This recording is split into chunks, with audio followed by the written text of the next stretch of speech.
আসসালামু আলাইকুম। সার্ভে নিয়ে অনেকে জিজ্ঞেস করছেন যে সার্ভেয়ার পারমিট কিভাবে চেক করব? এর আগে অনলাইন কিভাবে চেক করবেন সেটা দেখাই দিচ্ছি।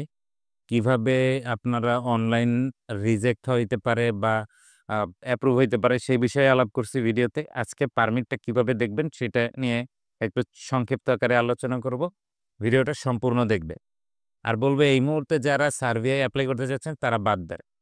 তারা আর এপ্লাই কইরেন না। যদি টাকা না দিয়ে থাকেন, আ যদি হয় ফাইল দিয়েছেন, টাকা দেন নাই, তাহলেও আপনি ওইটাকে ক্যানসেল করাই ফেলেন। এটা আমার অনুরোধ। এখন এটা কেন বলছি? এটা হয়তোবা আরো ২-৩ মাস পরে বুঝবেন। এখন হয়তোবা আমার কথা মনে রাখবেন বা বুঝবেন না। ভিডিওর শুরুতে একটু বলে নেই যে, আপনারা যারা এপ্লাই করতে চাচ্ছেন সেনজেন বা নন সেনজেনে, তাদের জন্য বলব বাংলাদেশ থেকে এখন যেগুলো এপ্লাই হচ্ছে সেগুলো করেন। ইন্ডিয়া-টিন্ডিয়া যাওয়ার চেষ্টা করেন না। ইতালিতে এপ্লাই করেন। ফেব্রুয়ারিতে ইতালির ক্লিক। ভিসা হওয়ার সম্ভাবনা 95 থেকে 99%। ছোট শহরে ভালো মালিক, মালিকের ইমেজ ক্লিন এরকম মালিক দিয়ে এপ্লাই করাচ্ছি। আপনাদের ভিসা হওয়ার সম্ভাবনা অনেক বেশি। সিজনাল, নন সিজনাল ২ টাই আছে, যোগাযোগ করতে পারেন। মলদোভায় এপ্লাই করতে পারেন। মলদোভায় আগে পেমেন্ট করতে হবে না। ইতালিতে অ্যাপ্লিকেশন ফি দিয়ে পেমেন্ট করতে হবে। রাশিয়ায় আগে পেমেন্ট করতে হবে না। যখন পারমিট আসবে রাশিয়া এবং মলদোভায় পারমিট আসার পরে পেমেন্ট করতে পারবেন। এরপরে ভিসা হওয়ার পরে বাকি পেমেন্ট করতে পারবেন। রাশিয়ায় ২ থেকে ৩ মাসের মধ্যে ভিসা হবে। মলদোভায় ৩ থেকে ৪ মাসের মধ্যে ভিসা হবে। চিন্তা করে দেখতে পারেন। তো মূলত আপনি পারমিট কিভাবে চেক করবেন সেইটা আমি এই জায়গায় আপনাদেরকে দেখাবো। এই জায়গায় স্ক্রিনে খেয়াল রাখেন। আপনারা বুঝতে পারবেন। পারমিট পাওয়ার পরে আপনি কখনোই বুঝতে পারবেন না যে পারমিটটা আসল না নকল। এটা আপনার বোঝার মতো সক্ষমতা নাই। আপনি না, কোনো এজেন্সিও বুঝবে না। যত এক্সপার্ট হোক তত এক্সপার্টও বুঝতে পারবে না। কারণ কি? কারণ হচ্ছে পারমিটটা রেডি করার পরে সাইন করাইয়া স্ক্যান করে ইমেজ পাঠায় দেয়।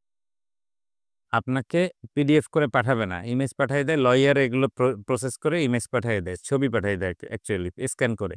সেই ছবিগুলোকে আপনাকে পিডিএফ করে তারপরে প্রোভাইড করে এজেন্সিগুলো। তা আপনি যদি দেখেন যে পিডিএফ মেটাডাটা চেকার লেখা গুগলে সার্চ দিবেন।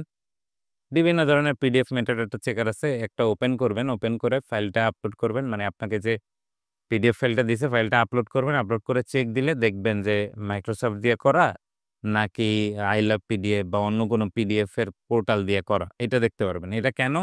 এটা হচ্ছে যে সরাসরি আপনাকে পাঠাইছে তা না। এটা আপনাকে ওই এজেন্সির যে যার মাধ্যমে কাজ করায় সে পাঠাইছে ইমেজ ভাবে ওই এজেন্সি পিডিএফ করে দিছে।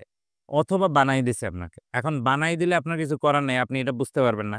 এটা মেক্সিমাম ক্ষেত্রে এরকমই হয়। সে যদি বানায় দেয় আপনি বুঝতে পারবেন না। মূলত তাহলে আপনার কি করণীয়? আপনার করণীয় হচ্ছে যে আপনি অনলাইন হয়ে অ্যাপ্রুভ হওয়ার পরে পেমেন্ট দেয়া। এটা হচ্ছে যে আপনার করণীয়। কিন্তু এখন যদি আগেই পেমেন্ট দিয়ে দেন সেটা আপনার ইস্যু। এটা আমি বলতে পারি না। তবে সেটা যে জায়গায় আপনার রিস্ক থাকতে পারে। যদি রিজেক্ট হয় আপনার ওই টাকা ফিরে পাইতে সমস্যা হয়ে যাবে। আমরা নিজেরা মনে করেন এরকম সমস্যায় পড়ে তারপরে এগুলো শিখে আপনাদের সঙ্গে শেয়ার করতেছি। তো বিষয়টা বুঝতেই পারছেন কতটা সিরিয়াস। তো আপনারা যে সময় পে করবেন তখন বুঝে শুনে পে করবেন। সার্ভে করলে যে ভাই আগে পে করব না। পারমিট আনো, অনলাইন করো, অনলাইন দেখাও। অনলাইনের সময় আমি তোমারে অনলাইনের খরচটা দিব। অনলাইনের খরচ যেটা হয়, অনলাইন খরচ একেকজন একেক রকম নেয়। ১২, ১৫, ২০ এই এতটুকুই, এর বেশি না। এই খরচটা দিবেন। এরপরে আপনি যে পেমেন্ট করবেন সেটা একেবারে অ্যাপ্রুভাল এর পর করবেন।